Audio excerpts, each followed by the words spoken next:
Hello दोस्तों, कैसे आप सब। उम्मीद करता हूँ बेहद स्वस्थ होंगे, मस्त होंगे। आज का जो हमारा वीडियो सेक्शन होगा that is called chemical properties of carbon tetrachloride, या फिर जिसे आप परक्लोरोमीथेन के नाम से जान सकते हैं।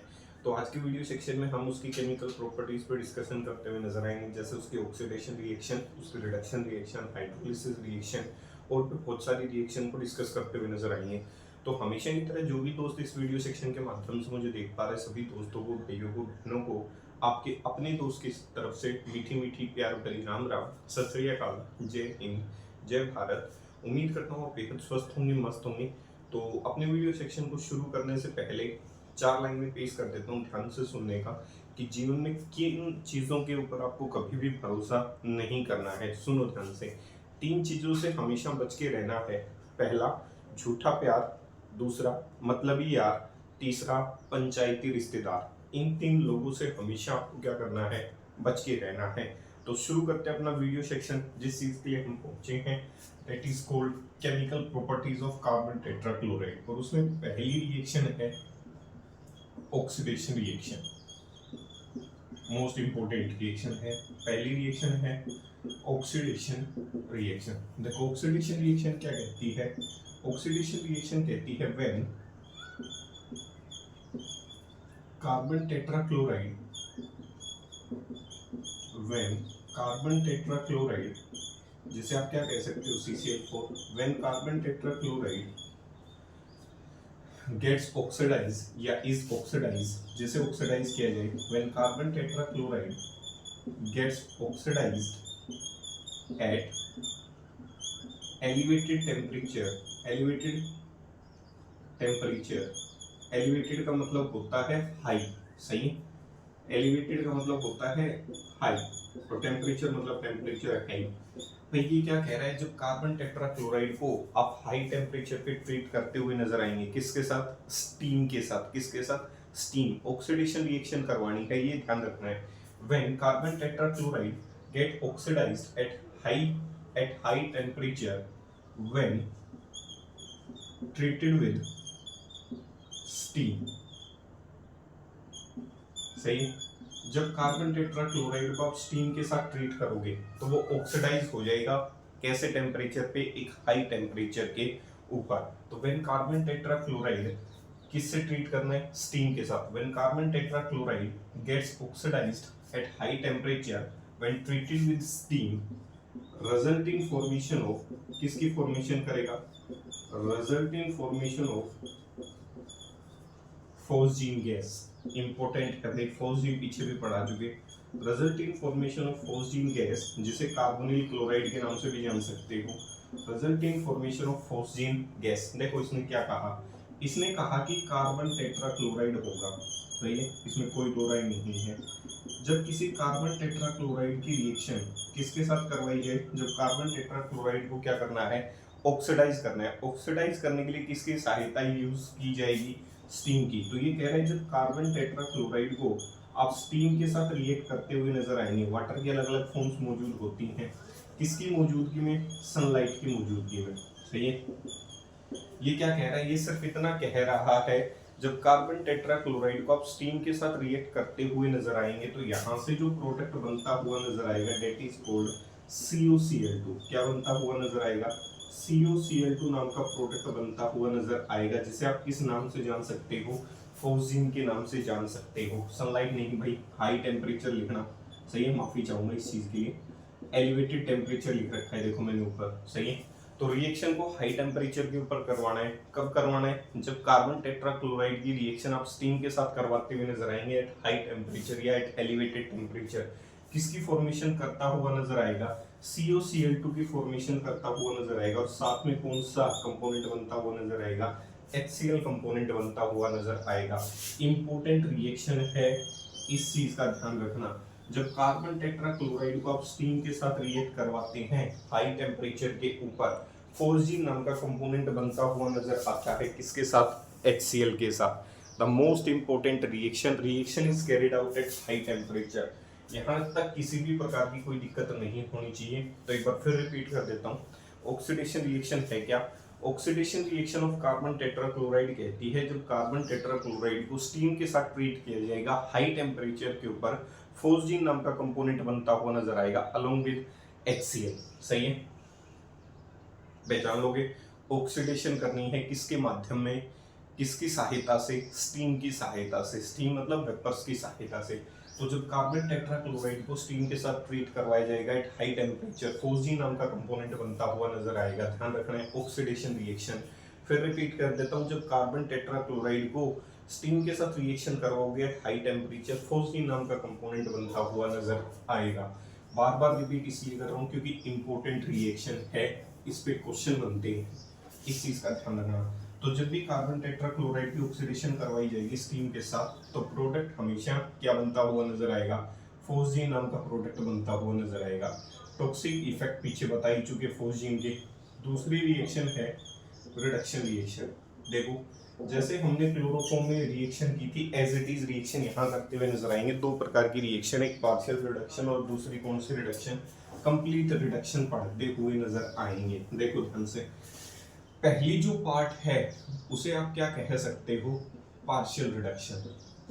कौन सी रिडक्शन करवानी है, पार्शियल रिडक्शन।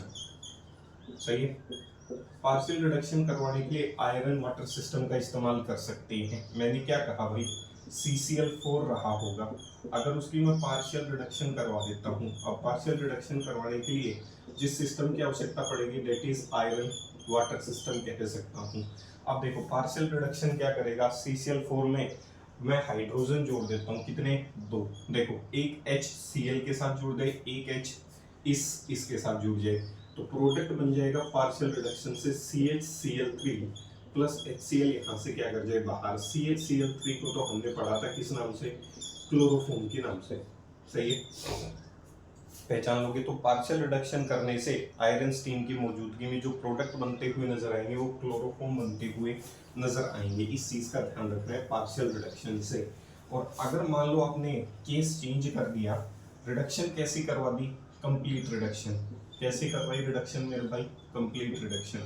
तो जब भी कंप्लीट रिडक्शन करवाओगे, कंप्लीट रिडक्शन जब भी कंप्लीट रिडक्शन करवाते हुए नजर आओगे, किसके साथ, कार्बन टेट्राक्लोराइड की रिएक्शन करवाते हुए नजर आओगे। अब की बार वाटर सिस्टम जो रहा होगा एरो के ऊपर, जिसने नेसेंट हाइड्रोजन प्रोड्यूस करवाए होंगे, ऊपर था iron water system. Iron water system जो है वो पार्शियल रिडक्शन करवाता हुआ नजर आता है। यहाँ पे जो कंप्लीट रिडक्शन, याद करो मैंने कहा था जब किसी की कंप्लीट रिडक्शन होती है तो कंप्लीट रिडक्शन तब तक होती रहेगी जब तक Cl ना हट जाए सारे। तो कंप्लीट रिडक्शन से अल्कीन सिस्टम बनता है और HCl यहाँ से क्या निकल जाएंगे बाहर। कितने HCl हैं, 4, तो ये भी कितने हो जाएंगे, 4। बैलेंसिंग अगर करना चाहूँ तो 4 और 4 8, तो हाइड्रोजन नेसेंट कितने लगेंगे, 8 हाइड्रोजन। तो आयरन वाटर सिस्टम के साथ अगर कार्बन टेट्राक्लोराइड की आप रिएक्शन करवाते हैं तो प्रोडक्ट बनेगा क्लोरोफॉर्म और HCl बाहर निकल जाएगी। अगर जिंक वाटर सिस्टम के साथ रिएक्शन करवाते हैं तो कंप्लीट रिडक्शन करवाएगा। कंप्लीट रिडक्शन से जो प्रोडक्ट बनते हुए नजर आएंगे उसे आप मीथेन कह सकते हो, अल्केन कह सकते हो। रिएक्शन करवाने के लिए जिंक वाटर सिस्टम यूज होगा। सही है, पहचान लोगे। तो CCl4 की पार्शियल रिडक्शन आयरन वाटर के साथ, किसके साथ, आयरन वाटर के साथ। ये इंपॉर्टेंट है भाई। सही है, पार्शियल रिडक्शन किसके साथ, आयरन वाटर के साथ, तो product chloroform. Zinc water system के साथ कंप्लीट रिडक्शन, कंप्लीट रिडक्शन से हमेशा हाइड्रोकार्बन अल्कीन बनता हुआ नजर आएगा, डेट इज कॉल्ड मीथेन। तो ये दूसरी रिएक्शन थी, डेट इज कॉल्ड कौन सी रिएक्शन मेरे भाई, रिडक्शन रिएक्शन। सही है, पहचान लोगे, देख लो। तीसरी रिएक्शन, तीसरी द मोस्ट इंपोर्टेंट रिएक्शन। सही है, जहां से क्वेश्चन बनेगा ही बनेगा। तीसरी रिएक्शन होती है जिसे आप हाइड्रोलिसिस रिएक्शन के नाम से जान सकते हो। अब हाइड्रोलिसिस भी कौन से मीडियम में करवानी पड़ेगी, इसकी बेसिक मीडियम में, ये याद रखना है हमेशा। तो CCl4 की कौन सी रिएक्शन पढ़नी है हमें, हाइड्रोलिसिस रिएक्शन पढ़नी है। कौन सी रिएक्शन पढ़नी है, हाइड्रोलिसिस रिएक्शन पढ़नी है। सही है, ध्यान से, इम्पोर्टेंट है मेरे भाई, बड़ी इम्पोर्टेंट है। तो ये क्या कहता है, जब हाइड्रोलिसिस करवाई जाए, किसकी, हाइड्रोलिसिस व्हेन हाइड्रोलिसिस ऑफ किसकी, कार्बन टेट्राक्लोराइड, कार्बन टेट्राक्लोराइड। सही है, जिसे आप CCl4 कह सकते हो। जब CCl4 की हाइड्रोलिसिस करवाई जाए, माध्यम कैसा रखा जाए, बेसिक माध्यम में CCl4 की हाइड्रोलिसिस करवाई जाएगी। माध्यम इंपॉर्टेंट है। When hydrolysis of carbon tetrachloride करवाई जाए, when hydrolysis of carbon tetrachloride is carried out in basic medium, सही है। जब उसकी क्या करवाते हुए नजर आओ, हाइड्रोलिसिस करवाते हुए नजर आओ। When hydrolysis of carbon tetrachloride is carried out in basic medium, जब CCl4 की आप हाइड्रोलिसिस करवाओगे बेसिक मीडियम में, किसकी फॉर्मेशन करेगा, it result in formation of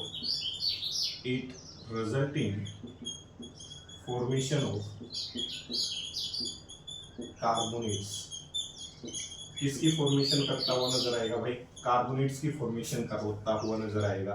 जब CCl4 की आप क्या करवाओगे, हाइड्रोलिसिस करवाओगे बेसिक मीडियम में, तो जो प्रोडक्ट बनते हुए नजर आएंगे वो क्या बनते हुए नजर आएंगे, कार्बोनेट्स बनते हुए नजर आएंगे। देखो ध्यान से, ये कार्बन टेट्राक्लोराइड है, इसे ऐसे दिखा दूं, सही है। इसकी हाइड्रोलिसिस करवानी है, माध्यम कैसा रखूं, बेसिक माध्यम, सही है। देखो ऐसे रिएक्शन एक बार पीछे भी करवाई थी क्लोरोफॉर्म की बेसिक माध्यम में, तो मैंने कहा था जब बेसिक मीडियम में करवाओगे तो क्लोरीन जो है वो तो हट जाएंगे और OH ग्रुप जो है वो यहाँ क्या कर जाएंगे, इंट्रोड्यूस हो जाएंगे। तो यहाँ तक किसी को कोई दिक्कत नहीं होगी। तो KCl कंपोनेंट यहाँ से हट जाएंगे और बदले में क्या जुड़ जाएंगे, OH ग्रुप। और कितने OH ग्रुप जुड़ेंगे, 4।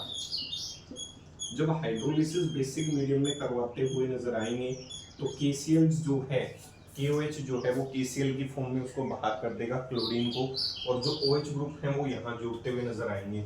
और आपको पता है एक ही कार्बन पे एक से ज्यादा OH क्या नहीं होता, स्टेबल नहीं होता। तो ये तो फिर भी एक ही कार्बन पे 4 OH ग्रुप जुड़ गए, तो एक ही कार्बन पे एक से ज्यादा OH स्टेबल नहीं होता। तो इधर से वाटर निकल जाए और इधर से भी क्या निकल जाए, वाटर निकलता हुआ नजर आए। ऐसे दिखा रहा हूँ इसको ताकि आपको अच्छे से समझ में आ जाए। इधर से भी क्या निकल जाए, वाटर कंपोनेंट निकल जाए, सही है। और जैसे ही यहाँ से देखो वाटर कंपोनेंट निकला होगा H2O, तो देखो ध्यान से, इधर से H2, इधर से H2, इधर से क्या बच गया, C ऑक्सीजन, और इधर भी क्या बच गया, C ऑक्सीजन। अब कार्बन को अपनी वैलेंसी पूरी करनी है, तो कार्बन वैलेंसी पूरी करने के लिए क्या करेगा, मल्टीपल बॉन्ड बनाएगा। तो इधर डबल बॉन्ड जुड़ जाए, इधर भी क्या जुड़ जाए, डबल बॉन्ड। तो यहाँ से कौन सा कंपोनेंट निकलता हुआ नजर आएगा, CO2। और नॉन मेटल की ऑक्साइड कैसा है भाई, नॉन मेटालिक ऑक्साइड कह सकता हूँ, non metallic oxide.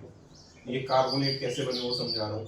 Non metallic oxide कैसे होते हैं नेचर में, एसिडिक इन नेचर, सही है। नॉन मेटल का ऑक्साइड बन गया। रिएक्शन कैसे माध्यम में करवाई जा रही है, बेसिक माध्यम में। तो जैसे ही ये बेस के संपर्क में आएगा तो ये बेसिक माध्यम है। एसिड, ये एसिडिक है, ये बेसिक है। एसिड रिएक्ट विद बेस, क्या बना ले, सोल्ट, K2CO3 प्लस क्या बना ले, वाटर। इसे आप क्या कह सकते हो, पोटाशियम कार्बोनेट। अगर यहाँ और कुछ होता तो उसकी जगह पोटाशियम की जगह और कुछ लग जाता, लेकिन फाइनली जो प्रोडक्ट बनेंगे वो कार्बोनेट्स ही बनते हुए नजर आएंगे। तो जब भी CCl4 की हाइड्रोलिसिस करवाई जाती है बेसिक माध्यम के अंदर, तो यहाँ से जो प्रोडक्ट बनते हुए नजर आएंगे वो क्या बनते हुए नजर आएंगे, पोटाशियम कार्बोनेट या सिंपल कार्बोनेट्स बनते हुए नजर आएंगे। बना कैसे, KOH की जब हाइड्रोलिसिस करवाई होगी, जब H2O जो है उसने हाइड्रोलिसिस करवाई होगी CCl4 की, माध्यम कैसा रखा होगा, बेसिक, तब जाके प्रोडक्ट बना होगा। क्लोरीन सारे हट जाएंगे, क्लोरीन हटने के बाद बदले में सारे OH ग्रुप यहाँ जुड़ते हुए नजर आएंगे। एक कार्बन पे एक से ज्यादा OH स्टेबल नहीं होता, इसीलिए इधर से वाटर निकल गया, इधर से। अपनी वैलेंसी को सेटिस्फाई करने के लिए डबल बॉन्ड लगा लिए CO2। नॉन मेटल का ऑक्साइड एसिडिक होता है, जैसे ही बेस के साथ रिएक्शन करोगे तो फाइनली प्रोडक्ट क्या बनता हुआ नजर आएगा, कार्बोनेट्स बनते हुए नजर आएंगे, सही है। देख लो भाई, इंपॉर्टेंट रिएक्शन है। जब कार्बन टेट्राक्लोराइड की हाइड्रोलिसिस करवाई जाती है बेसिक माध्यम में, तो प्रोडक्ट कार्बोनेट्स बनते हुए नजर आते हैं। तो when hydrolysis of carbon tetrachloride is carried out in basic medium, फिर से रिपीट कर देता हूँ, when hydrolysis of carbon tetrachloride is carried out in basic medium, it will result in formation of carbonates. बना कैसे कार्बोनेट्स, ये उसकी proof explanation है। कि ऐसे प्रोडक्ट बना होगा, सारे क्लोरीन हटा देना, बदले में क्या जोड़ देना, OH ग्रुप जोड़ देना। सही है, पहचान लोगे? ठीक है भाई। देखो आजकल की दुनिया में क्या हो रहा है वो बता देता हूँ, ध्यान से सुनिएगा। जब भी आपसे अच्छा और बेहतर लोग मिलेंगे, सही है, आज मान लो आप अपने आप को बेहतर मानते हैं, जिस दिन आपसे भी बेहतर व्यक्ति किसी को भी मिल जाएगा, सही है, आप उस जीवन में उदाहरण उठा के देख सकते हो। जैसे हाल ही की अगर बात की जाए तो हमारे जो क्रिकेटर हैं, महान जो खिलाड़ी हैं, हार्दिक पांड्या, काफ़ी संपूर्ण व्यक्ति हैं, कह सकता हूँ, धन दौलत संपत्ति सारी चीज़ें हैं, लेकिन उनसे भी बेहतर मिलने के बाद उनकी जो पत्नी है नताशा जी, सही है, उन्होंने उनको क्या किया है, डिवोर्स केस फाइल किया है। तो ये चीज़ें हमेशा ध्यान रखना, जिस दिन आपसे बेहतर कोई मिल जाएगा, सही, किसी भी फील्ड के अंदर, तो आपके साथ यही होगा जो मैं 4 लाइनें पेश कर रहा हूँ, ध्यान से सुनना है। कभी घमंड मत करना अपनी मोहब्बत पर, कभी घमंड मत करना अपनी मोहब्बत पर, तुमसे बेहतर मिलने पर तुम ठुकरा दिए जाओगे। तो ये धरती का परम सत्य है, सही है। तो तुमसे बेहतर मिलने पे तुम्हें क्या कर दिया जाएगा, ठुकरा दिया जाएगा। तो इस चीज का इम्पोर्टेंट ध्यान रखना है जीवन में, सही है। वैसे भी आजकल अजीब सा ही प्रचलन हो चुका है भारत के अंदर, सही है। पहले माना जाता था अर्धांगिनी, अर्धांगिनी का मतलब होता है आधा अंग, जो आपके सुख और दुख दोनों में काम आए। आजकल अर्धांगिनी दूसरे प्रकार की है, जब तक सुख है तब तक वो अर्धांगिनी है, जिस दिन दुख शुरू हो जाता है वो अर्धांगिनी गायब हो जाती है। तो भारतीय परंपरा और संस्कृति का कह सकते हो मटिया मेल लगभग हो चुका है, सही। देखो ध्यान से, हाइड्रोलिसिस रिएक्शन, जब भी कार्बन टेट्राक्लोराइड की हाइड्रोलिसिस करवाओगे बेसिक माध्यम में, कार्बोनेट्स की फॉर्मेशन करता हुआ नजर आएगा। यहाँ तक किसी को कोई दिक्कत है तो आप कमेंट सेक्शन में टाइप कर सकते हैं कि जी हमें ये समझ नहीं आया, सही है। तीसरा, चौथी रिएक्शन देखो भाई, चौथी रिएक्शन है एक्शन विद इनऑर्गेनिक फ्लोराइड्स। अगर मान लो मैं CCl4 को इनऑर्गेनिक फ्लोराइड्स के साथ रिएक्शन करवा दूं, तब क्या प्रोडक्ट बनते हुए नजर आएंगे। तो ध्यान रखना है, अब प्रोडक्ट बनेंगे, क्या बनेंगे, डाइफ्लोरो मीथेन, जिसे आप केमिस्ट्री में CFC कहते हैं। तो मोस्ट इंपोर्टेंट रिएक्शन है for preparation of CFC, chlorofluorocarbon. Action किसके साथ करवा दिया जाए, action with inorganic fluoride. Carbon tetrachloride की ही रिएक्शन करवानी है, लेकिन अब की बात फ्लोराइड्स कैसे होंगे, इनऑर्गेनिक फ्लोराइड्स, सही है, ध्यान रखना है। जैसे ये क्या कहता है, when CCl4 is treated with, when CCl4 is treated with, when CCl4 is treated with inorganic fluorides, inorganic fluorides के साथ रिएक्शन करवानी, is treated with inorganic fluorides such as, सही है, SPF3 के साथ उसकी रिएक्शन करवानी है, तो इनऑर्गेनिक फ्लोराइड हो गया। When carbon tetrachloride is treated with inorganic fluoride such as SPF3, इसकी मौजूदगी में in the presence of, सही है, SPF3 तो वो इनऑर्गेनिक फ्लोराइड हो गया जो CCl4 के साथ रिएक्शन करता हुआ नजर आएगा, किसकी मौजूदगी में, in the presence of SbCl5 और SbF5, क्या बना देगा, resulting formation of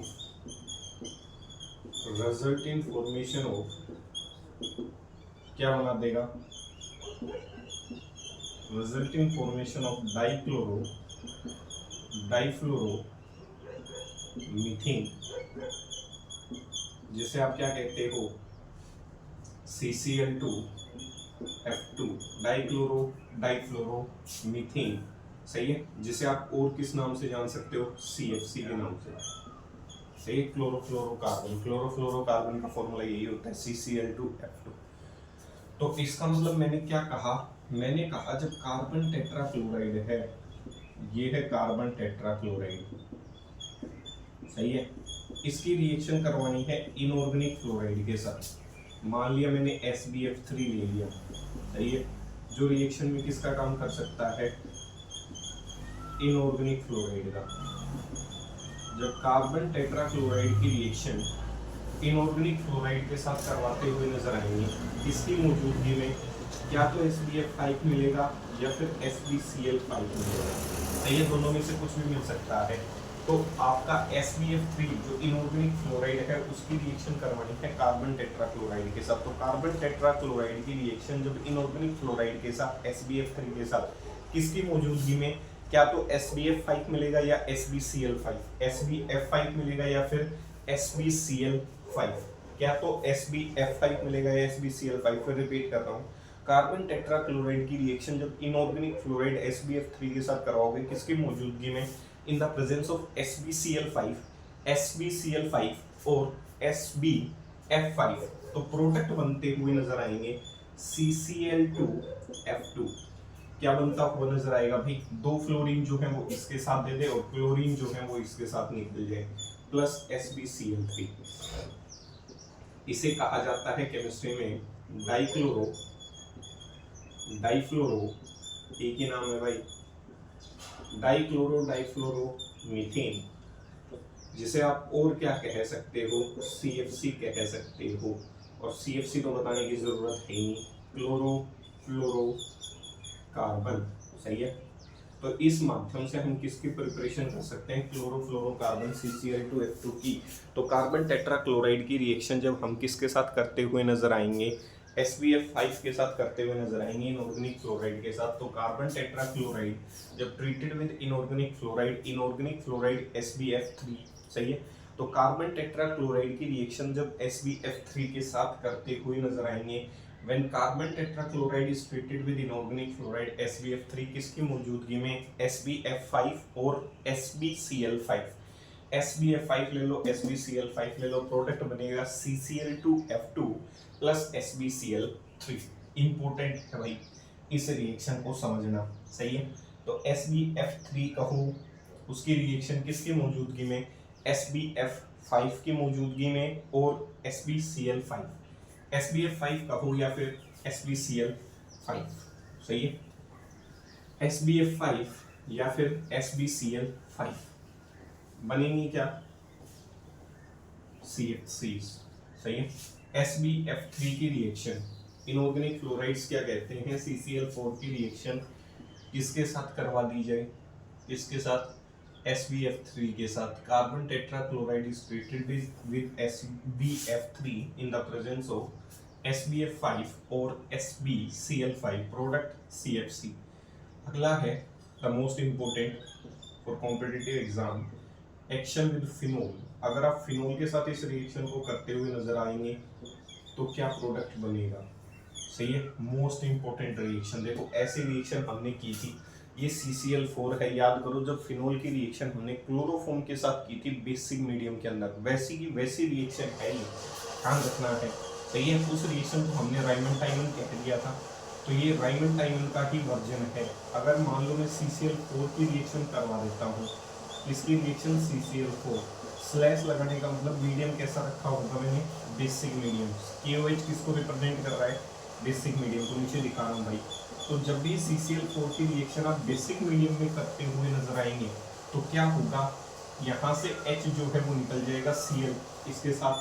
सही है, तो प्रोडक्ट बन जाएगा ये बन गया OH, इधर जुड़ गया C, इधर जुड़ गया Cl, इधर जुड़ गया Cl और इधर भी क्या जुड़ गया, Cl, और बाहर क्या निकल गया, HCl।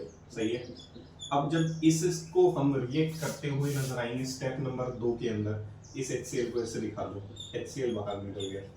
अब जब इसकी रिएक्शन हम कैसे मीडियम में करेंगे, KOH मीडियम कैसा रहा होगा, बेसिक मीडियम रहा होगा। इंपॉर्टेंट रिएक्शन है। जब फिनोल की रिएक्शन किसके साथ करवाई जाए, CCl4 के साथ, माध्यम कैसा रखा जाए, बेसिक। तो जब फिनोल की रिएक्शन, उस रिएक्शन के माध्यम से हमने क्लोरोफॉर्म की रिएक्शन करवाई थी KOH के साथ, फिनोल की रिएक्शन याद करो। सही है, प्रोडक्ट सैलिसल्डिहाइड बना दिया था, ये उसका दूसरा वर्जन है। उसी तरीके से करवाना है। CCl4 की रिएक्शन माध्यम कैसा रखा गया होगा, बेसिक। तो CCl4 जो है वो यहाँ से H एब्स्ट्रैक्ट कर देता है, प्रोडक्ट HCl बन जाएगा। 3 क्लोरीन इसके साथ आकर जुड़ जाते हैं। रिएक्शन कैसे माध्यम में करवाई जा रही है, बेसिक माध्यम में। तो दूसरा स्टेप ये होता है, ये KOH के साथ क्या कर जाता है, रिएक्ट कर जाता है, KOH के साथ क्या कर जाता है, रिएक्ट। और आपको पता है 3 क्लोरीन जुड़े हुए हैं, तो यहाँ से KCl इनके साथ जुड़कर 3 KCl क्या करवा देगा बाहर, और बदले में 3 क्या दे देगा, OH ग्रुप। सही है, ये लो। और आपको पता है एक ही कार्बन पे एक से ज्यादा OH ग्रुप क्या नहीं होते, स्टेबल नहीं होते। तो ये कंपोनेंट कैसा है, अनस्टेबल है। एक ही कार्बन पे एक से ज्यादा OH ग्रुप जो है वो क्या नहीं होते, स्टेबल नहीं होते। तो फाइनली जो है एक ही कार्बन पे एक से ज्यादा OH स्टेबल नहीं है, यहाँ से वाटर निकल जाए। क्या निकल जाए भाई, वाटर निकल जाए। सही है, जब इस रिएक्शन को आगे बढ़ाया गया होगा तो यहाँ से निकल क्या गया, वाटर। सही है, और साथ में देखो जब वाटर निकला होगा, कार्बन के बॉन्ड काउंट करो, 1 2 3, तो कार्बन 4 बॉन्ड बनाता है। OH के साथ वैलेंसी पूरी है, पीछे से भी पूरी है, तो ये ऑक्सीजन जो सिंगल बॉन्डेड था उसको किस में ट्रांसफॉर्म कर देगा, डबली बॉन्डेड ऑक्सीजन के अंदर। तो ये हो गया, ऊपर तो लग गया OH ग्रुप। सही है, और कार्बन के साथ जुड़ गया कैसा बॉन्ड, डबल बॉन्ड OH। या फिर इसे आप ऐसे भी लिख सकते हो, आपकी इच्छा पे निर्भर करता है आप इसे लिखना कैसा चाहते हो, OH COH। देखो OH CHO बेंजीन सिस्टम के साथ था तो उसे हमने कहा था सैलिसल्डिहाइड, और जब COH ग्रुप इसके साथ जुड़ जाए तो उसे कहा जाता है सैलिसिलिक एसिड। सही है, कौन सी acid, salicylic acid. IUPAC nomenclature अगर मैं करना चाहूं तो देखो ये कौन सी एसिड है, बेंजोइक एसिड, क्योंकि इसकी प्रायोरिटी क्या आएगी, ज्यादा आएगी। IUPAC नोमेनक्लेचर और देख लो एक बार, अगर मान लो IUPAC नोमेनक्लेचर करना चाहूं तो ये पहला, इसकी प्रायोरिटी ज्यादा और इसकी प्रायोरिटी क्या होगी, कम। तो इसको अगर मैं लिखना चाहूं तो आंसर हो गया 2 हाइड्रोक्सी बेंजोइक एसिड। कह सकता हूं COH ग्रुप, बेंजीन के ऊपर COH ग्रुप को क्या कह सकते हो, बेंजोइक एसिड। या फिर आपको ये भी पता है जब COH ग्रुप जो है वो साइक्लिक सिस्टम में अगर मौजूद हो तो उसे इंक्लूड नहीं किया जाता, और जब उसे इंक्लूड नहीं किया जाता तो उसका नाम किससे भी खत्म कर सकते हो, कार्बोक्सिलिक एसिड से भी कर सकते हो। तो आंसर ये भी हो सकता है 2 हाइड्रोक्सी बेंजीन कार्बोक्सिलिक एसिड, तो ऐसे भी लिख सकते हो 2 हाइड्रोक्सी। सही है, क्योंकि COH ग्रुप जब किसी साइक्लिक सिस्टम में होगा तो उसे इंक्लूड नहीं किया जाता IUPAC के अनुसार। तो आंसर हो गया 2 हाइड्रोक्सी बेंजीन कार्बोक्सिलिक एसिड। सही है, जब COH group is not included in the main chain then it is named as carboxylic acid. तो 2 hydroxy benzene carboxylic acid.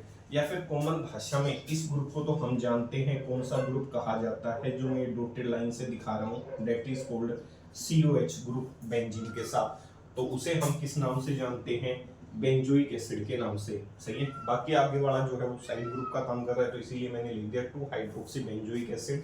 Technically अगर बात की जाए तो COH ग्रुप जो है उसे मेन चेन में काउंट नहीं किया जाता, तो आंसर होगा 2 हाइड्रोक्सी बेंजीन कार्बोक्सिलिक एसिड। सही है भाई, तो उम्मीद करता हूँ यहाँ तक ये सेक्शन क्लियर हुआ होगा। फिर मिलेंगे अगले वीडियो सेक्शन में इसके यूजेस के साथ, इसके साइड इफेक्ट के साथ, कहाँ कहाँ ये इफेक्ट कर सकता है। तब तक इस वीडियो सेक्शन को ध्यान से देखना है, चीज़ें पसंद आती हैं तो ही चीज़ों को लाइक करना है, शेयर करना है, सब्सक्राइब करना बिल्कुल भी नहीं भूलना है। जाने से पहले 4 लाइनें फिर पेश कर देता हूँ। आजकल के लोगों के ऊपर जमाना बड़ा ही मतलबी हो चुका है, तो संभल के रहने का, ध्यान से सुनो कि मतलबी जमाना है, नफरतों का कहर है, कि मतलबी जमाना है, नफरतों का कहर है, ये दुनिया दिखाती शहद है और पिलाती जहर है। तो ध्यान रखना भाई, सही है, इस चीज़ का।